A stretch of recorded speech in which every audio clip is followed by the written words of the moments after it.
repealed the existing law that gave undocumented students in-state tuition. So if this bill 1001 were to pass, all undocumented students would have to pay thousands and thousands of dollars more to attend any post-secondary education institution here in the state. So, clear as mud. Let's talk about it. Okay, we'll open it up for questions. Senator Steele. I just have one. If they were considered in-state students, would they be considered out-of-state or international students? It's been said before 239, which is the DREAM Act, which went into effect in 2006. It said before that they would be considered, they could have been considered international students, but obviously since the DREAM Act came in, they've been granted in-state tuition. So if this bill doesn't pass, they'll still be receiving in-state. And if it doesn't pass, they'll be receiving the non-resident cost, the second one down, as you can see. So right now they're currently paying about $14,000, and then if this were to pass, it jumps up about $9,000, or I'm sorry, $11,000 up to $25,000. To answer your questions. Are there any other questions? Senator Schultz. I'd like to add on to this a little bit. As Barmar stated, Senator Schultz, is this a question? Oh, is this a question? Oh, sorry. I apologize. Senator Derridge, do you have a question? Yes. Okay. Chair Barmer, did you talk to any of the individuals that were here at UNL that were in this situation, or were any trying to make it here tonight to represent themselves? Yes, and actually, I'm sorry I didn't bring that up. We met with the lobbyist, Michelle Waite, for the university, who works a lot with the chancellor's office, and we brought up this issue, and she almost got out of her seat because she felt so passionately, she's so passionate against this issue going through the state legislature.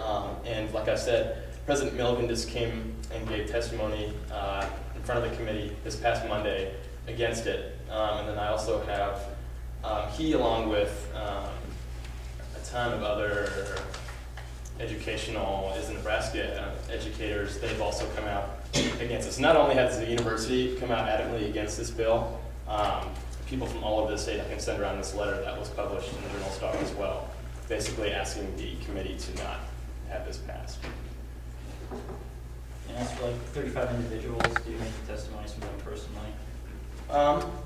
Like, I don't understand it pays to this. Yeah, well, in one of the editorials that was put forth, I could read a little bit to you if you'd like me to. It was back February 1st. It gives an account of a girl, Maria Flores, was 17 and 19. If you'd like me to read this to you, it's I think it's pretty pertinent to it. Maria Flores was 17 in 1999, was about to begin her senior year in high school in Mexico when she came to Nebraska with her mother and 4 younger sisters. She thought the family was on vacation until at the end of the summer, no suitcases came out to pack and return home. When she asked her mother, an elementary teacher in Mexico, about it, her mother would say only that staying in Nebraska was best for all of them. Flores was undocumented when she began college in 2003 at the University of Nebraska at Kearney, a divorced mother with 2 children and 2 part-time jobs. Since then, she gained legal status and she graduated from UMK in December. She will become a U.S. citizen next year. She told senators Monday afternoon, she testified in front of the committee along with President Milliken. She told senators Monday afternoon when she testified on a bill, 1001, that would repeal the Nebraska DREAM Act. She opposed the bill that would take the opportunity away from undocumented students to get in-state tuition from Nebraska's colleges and universities. She now lives in Grand Island and works as a bank teller. She has many community connections she wouldn't have without a college degree, she said, and she would probably be supporting her sons by working in restaurants if this would have gone through. So that's all I can offer as far as personal testimony. But. And then finally, do you know any other states or particular universities that have similar legislations? I believe it's, I think around 10 other states, 10 including Nebraska. As far as Big 12, I think Kansas and Texas and Missouri as well. Missouri as well. Currently have a DREAM. The DREAM Act in place, yes. Okay. Senator Fetty, do you have a question? Senator Smith, I'm sorry. Yeah. I just want to make sure I have this right. Prior to 2006, they had to pay international costs. Then after 2006, they were able to pay resident costs. If this still passes, they will pay non-resident. Yes. Okay. Senator Fetty? Just to clarify, if the 35 individuals mentioned in this had come to this meeting and been like videotaped and like recorded by a secretary, would they have been in jeopardy for possible deportation or other things? Only thing I can say to that is that in Milliken's testimony, he said, give me a second, I've got a lot of articles.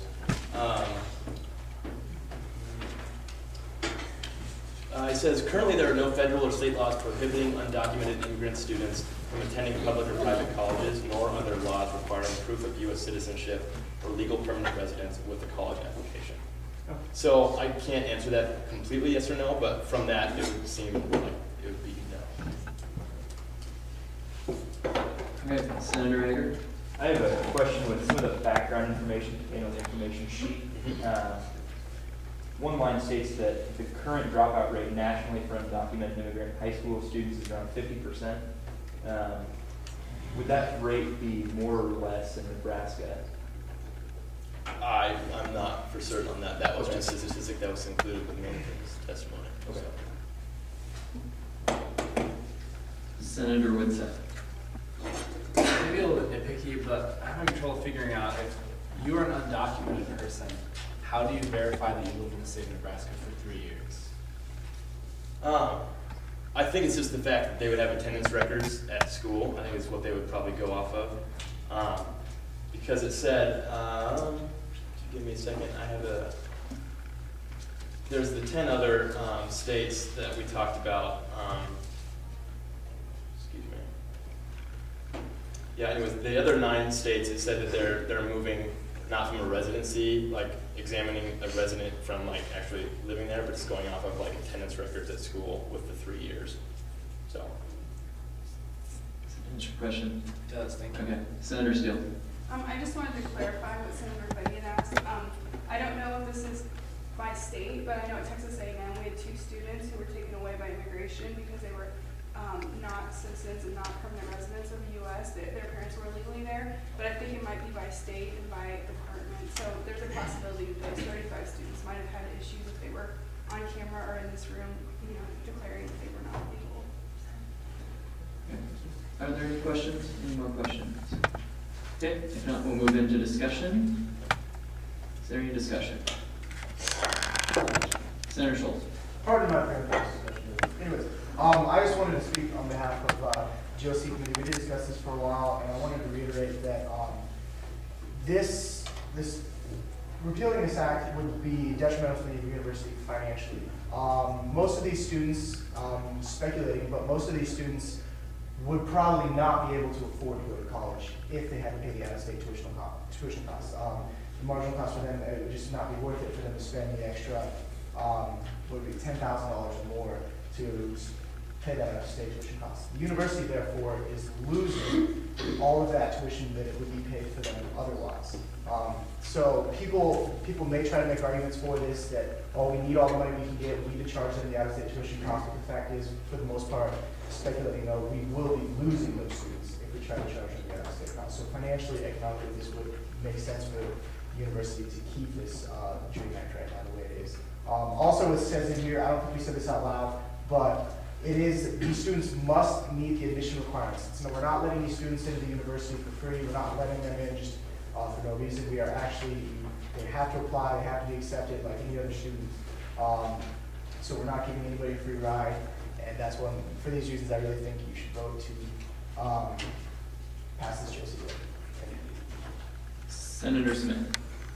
I might be speculating here. I think the reason, for instance, I'm a non-resident, that I have to pay higher costs because I don't pay taxes to the state as they donate to the university to give money to the university. And I imagine that these